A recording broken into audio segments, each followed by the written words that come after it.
and physically, but really emotionally. But we found a way to bring ourselves together and just contain them. Dre'Mont, when you went down, what happened to you, and was it tough going back in? Caught a stinger, and my shoulder right now is killing me. So I've just been taking some Tylenol and stuff like that, and just to calm down the inflammation in my shoulder. But I should be cool. Dre'Mont, did you think you guys were past this in terms of giving up big plays? What'd you say? I can hear you. Did you think you guys were past this in terms of giving up the big plays? I mean, yeah, I do. I mean, things happen. This is a football game against a competitive team like them. So, and with a team they had nothing to lose, so they were going to give us their all. So, how important was it to win going into next week?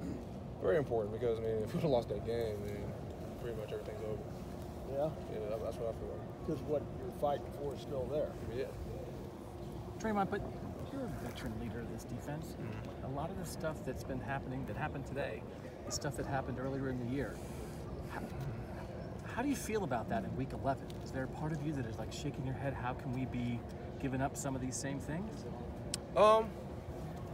Gotta just do what's in your control. I mean, I can't control. I mean, the quarterback throwing the ball in like less than 2 seconds, or the receivers getting open. I mean, but my job is to go out there and rush the passer, stop the run as best of my ability, and whatever happens at the back end, that's what happens. Dre'Mont, getting a win on the road is tough in a Big Ten environment. I understand that, but when you get back on the bus and it hits you that you guys gave up 50, I mean, does that stay with you? I mean, it's kind of disappointing. I mean, knowing that the team that shouldn't be in the same tier as us put up 50 on us. So it's a little upsetting, but we got the dub, so. Is it as simple as we got the dub and it's fine? Like, I mean, it's not. No. It's never fine. It's never fine. It's just like we got a dub, and then that's all you got to settle with. How long does it take you to turn to Michigan week, and kind of what do you think about this coming week?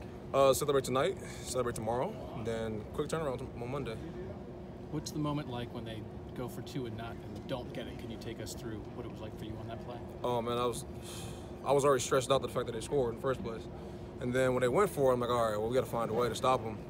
I kind of knew they were going to do a rollout, but I knew they were going to roll up away from my side, so I tried to just get penetration, shoot the gap, and luckily it was a bad pass because he seemed open from my point of view. Kind of was. Yeah. So we understand the idea. Of course you won. You guys had 10 wins, and there's not many teams in this country with 10 wins. Right. But you've been part of defenses here that stop people, right? Yeah. You've been part of defenses here that when the going got tough in the second half, you shut them down. You had a couple instances late in the game here. They scored in overtime, they scored in regulation. Yeah. Just what's different? Like why are you guys not getting some of those stops in games like this today when you did in past years? Just different personnel. Just gotta know your personnel. I mean, I'm happy with who we have, but we also do not have Marshawn, Malik, and Denzel on the back end, or Waquan, or Nick either, or Dolphins, or Joey, or Tommy Shutt back in the day. That's how it is. We live with what we have, and we're happy with what we have, but we still got to continue to improve, even in week 11, 12, 13. Dre'Mont, how much Michigan have you watched this season? 0. Zero? I know, but I am prevalent that they're there next week. I'm not going to undermine who they are and what they've been doing this season, so I'm going to watch them soon. All right, let me ask this. You just named off a bunch of NFL guys who were gone. We know what happens in a place like this.